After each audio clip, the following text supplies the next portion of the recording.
L'Association québécoise des retraités du secteur public et parapublic, secteur de Québec-Est, tenait récemment son souper de Noël dans le décor champêtre du manoir Montmorency. La télévision d'ici était sur place. On regarde le reportage.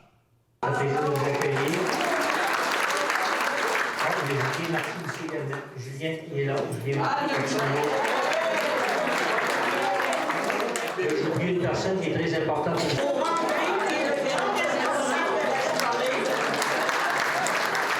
Monsieur Godbout, qu'est-ce qui se passe ce soir au manoir Montmorency? Alors, au manoir Montmorency, ce soir, on fête le souper de Noël. Alors, c'est un événement spécial depuis plus de 35 ans au niveau de Québec-Est. Puis ça nous fait plaisir d'inviter tous nos membres à participer à cet événement. Alors, on regroupe plus de 150 membres au souper. Alors, on est complet ce soir au manoir Montmorency. C'est un lieu historique, c'est un lieu privilégié que les membres aiment. Puis également, c'est qu'on encourage nos sculpteurs, nos artistes ici à venir faire des sculptures pour les membres. Puis on leur remet une pièce de sculpture à chaque membre comme cadeau. Alors, nous c'est important, autrement dit, de faire participer puis de faire un bien ou bien faire un don à nos artistes, comme quoi ils viennent ici. Puis effectivement, alors c'est apprécié du milieu artistique. Il y a d'autres activités qui s'en viennent, là. Qu'est-ce qui s'en vient pour l'association? Alors, qu'est-ce qui s'en vient pour l'association? Il y a des clubs de marche à tous les jeudis.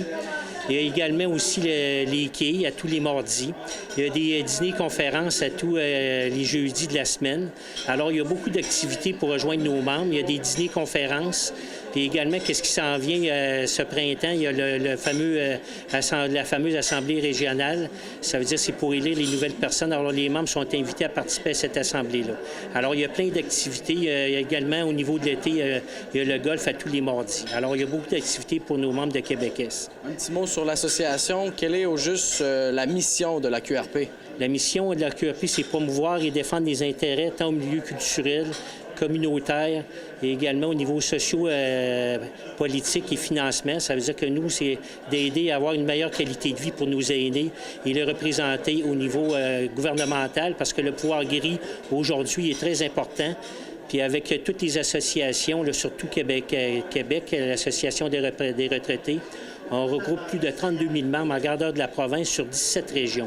Donc, Québec-Est regroupe au-dessus de 3 200 membres, seulement dans la région de Québec-Est. Alors, le gouvernement est en notre écoute, puis c'est important de défendre nos aînés et leurs droits aussi également. Et la soirée de ce soir, c'est devenu une tradition pour l'association? Oui, c'est une tradition depuis plus de 35 ans. Ça veut dire qu'on l'a fêté notre 35e au Château Frontenac. Il y avait au-dessus de 250 personnes. Là, on va fêter notre 40e l'année prochaine. Ça veut dire que ça va être un très gros événement pour Québec-Est. Bien, longue vie à l'association et merci beaucoup pour le temps que vous avez consacré. Merci. Madame Chevalier, on est fébrile. C'est une soirée importante pour la QRP? C'est une soirée importante. C'est notre traditionnel souper de Noël pour nos membres. Alors, c'est toujours recherché et je vous dis qu'il faut s'inscrire à bonne heure puisque les places s'envolent automatiquement. Ce soir, nous sommes à 150 et complet. On ne pouvait pas en prendre plus. Faut dire que 150 sur les 3000, mais quand on sait que il y a beaucoup de soupers de Noël, bien, on se dit, les gens y tiennent encore à la QRP. Pourquoi, justement, c'est un organisme qui est important? C'est un organisme qui est important parce que c'est le seul organisme composé seulement de retraités et de pré-retraités. Et vous savez l'importance aujourd'hui de se regrouper, car on sent la mutation dans la société et ça va être important pour les aînés de s'unir pour faire valoir leurs droits, qui est une de notre mission, en plus de renseigner et toute autre chose. Cependant, souvenez-vous qu'au début, dès qu'on disait un aîné, c'était un fardeau pour la société. Avec le travail de nos associations et la défense de nos droits, eh bien, nous sommes passés de fardeau à pouvoir gris maintenant. On peut s'imposer parce que du niveau économique, c'est les aînés font beaucoup pour le développement économique de la région. Alors, ce n'est pas à négliger et il y a encore tellement de choses à faire. Quand on sait qu'on est à la porte des résidences privées, des CHSLD, de la maladie, et vous savez toutes les nouvelles, ce qui se dit. Alors, il faut avoir un œil, il faut avoir une vigilance, et nous, les associations, l'exerçons cette vigilance-là pour le bien de tous nos membres, et ce que nous recueillons, eh bien, les jeunes vont en bénéficier aussi. Alors, c'est très stimulant de travailler pour nos retraités et à bâtir pour le futur. Un petit mot en terminant sur ce qui se passe derrière nous. Il y a Françoise Lavoie et Scott Kingsland qui travaillent. C'est important d'encourager les artistes de la région. Oui, à chaque Noël, on a eu... c'est la nourriture, c'est la danse, mais c'est aussi l'encouragement à un de nos artistes. Il y a eu Marie Tardy qui est venue faire une peinture collective avec nos gens. Et ce soir, nous avons la chance d'avoir Françoise et Scott qui vont offrir des maisons. Alors, je peux vous le dire maintenant, à chacun, on donne une petite maison comme cadeau de Noël fait par l'Atelier Paris. Et l'Atelier, Scott et Françoise vont démontrer comment c'est le travail que ça nécessite. Juste le fait de construire ces petites maisons-là, tant du côté sculpture que du côté peinture. Alors, nous sommes chanceux et c'est toujours valorisant de souligner l'apport de gens de notre milieu. Madame Chevalier, merci beaucoup pour l'entrevue. Merci, Thomas, et je voudrais remercier la télé communautaire. C'est un spécial ce soir. C'est une première. Et notre association, parce qu'elle couvre large du Vieux-Québec à Baie-Sainte-Catherine, on oublie qu'elle est locale aussi. Alors, ce soir, on le souligne que c'est local, que les gens de la Côte-de-Beaupré et de l'île d'Orléans, dont plusieurs sont ici, bénéficient de tout ce que la QRP, l'Association québécoise des retraités du public parapublic, peut offrir et la défense aussi de leurs droits. On est très heureux d'être là. Merci d'être là. Monsieur Bourget, le souper de Noël, c'est une tradition. C'est important pour vous d'être présent? Oui, très important pour moi, surtout que ça fait 2 que je manque à cause que ça coïncide avec le party de Noël de l'association au niveau de l'exécutif et le conseil d'administration. Mais cette année, heureusement, je suis content parce que je peux y assister. Et pour moi, ben c'est des retrouvailles. J'ai été président ici de la région avant Mme Chevalier. Donc, c'est Mme Chevalier qui a pris la relève. Et je garde un bon souvenir. Je suis attaché encore à ma région québécoise. Pour moi, j'allais sur le cœur. Et aussi, je suis toujours heureux de revoir les collègues avec qui on a travaillé ensemble au niveau du Conseil régional de Québec-Est. En passant, Québec-Est, c'est une des grosses régions aussi. Il y a 17 régions, mais Québec-Est, là, je ne me trompe pas, est la 3e ou la 4e en termes de nombre, là. Alors, ce sont des bénévoles qui se dévouent et leur responsabilité principale, c'est d'organiser des activités pour les membres des régions. En fait, c'est que les membres payent des cotisations, mais cet argent-là revient.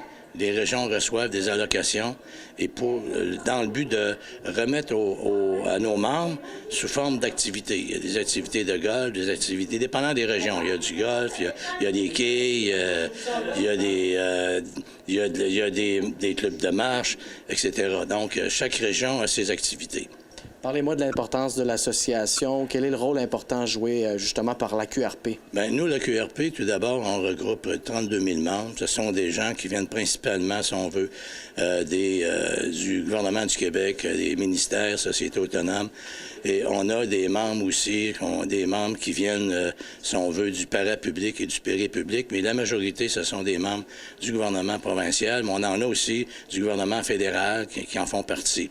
On représente aussi des membres du ARPE, des retraités, si on veut, des cadres anciennement au gouvernement. Et notre mission, dans un premier temps, c'est d'abord défendre les droits des membres, tant au niveau social, financier et au niveau intellectuel. Et aussi, on défend les aînés. On s'implique beaucoup dans les dossiers d'aînés. Et je peux dire qu'on est proactif. Si on prend dernièrement, on peut dire que c'est un bon coup pour notre association. On a rappelé au gouvernement qu'ils avaient promis de modifier les frais de stationnement. Et c'est ce qu'on a réussi à faire aujourd'hui. À partir de janvier, les frais de stationnement vont être réduits entre 7 et 10 dans les hôpitaux et dans les CHSLD. Donc, ça va contribuer, si on veut, à atténuer un peu l'isolement, parce que quand vous avez des gens de la famille à l'hôpital ou dans un CHSLD, des gens se privaient d'y aller parce qu'à un moment donné, ça coûtait cher de stationnement. Donc, ça avait pour effet d'isoler nos aînés, puis c'est pas ça qu'on veut. Donc, les défis sont grands, puis une soirée comme ce soir, là, ça donne l'occasion justement de remercier les gens qui s'impliquent dans l'organisme. Oui, puis ça nous donne l'occasion de voir les gens aussi. On les voit pas toujours. Moi, je suis au niveau provincial, donc je suis pas toujours dans les régions. Mais quand on a la chance de participer et puis de voir nos membres, puis discuter, puis parler avec eux autres, pour nous autres, c'est enrichissant. Et puis, ça nous permet de tâter le pouls de nos membres aussi pour être en mesure de leur donner des meilleurs services aussi possible. Monsieur Bourget, merci beaucoup pour l'entrevue et bon souper. Merci, ça m'a fait plaisir. Parlez-moi des formations offertes aux membres. Qu'est-ce qu'il y a d'intéressant avec ces formations-là? Entre autres, on a des cours informatiques qui permettent aux membres de... C'est un facilitateur, entre autres, pour soit communiquer avec nous au niveau par courriel ou pour différentes informations. Donc, soit qu'ils veulent s'inscrire à des cours. Au niveau, entre autres, on a des formulaires web qu'ils peuvent remplir. Donc, on peut leur expliquer différentes choses par rapport à ça. Et aussi, je m'occupe aussi de l'informatique, entre autres, des communications aux membres au niveau des courriels. Donc, on envoie des courriels massifs, site web. Donc, ça nous permet de pouvoir informer nos membres sur toutes les activités qu'ils ont. Et dans ces cours-là, bien souvent, au niveau des cours informatiques, on a des cours de Windows, des cours de tablettes, iPad, des cours de tablettes Samsung. Et il y a d'autres cours qui vont s'en venir pour l'automne, qui sont des cours plus, disons, spécialisés, on pourrait dire, qui font aller avec les tablettes au niveau entre autres avec Spotify, avec Netflix même, ou différents autres cours qui vont être aussi plus au niveau de tous le volet des environnements sociaux, là, au niveau de Facebook et... Donc, plusieurs formations intéressantes pour les membres. Quels sont les autres services qui sont offerts à la QRP? Moi, ce que j'aime surtout, au niveau des services, on a des dîners-conférences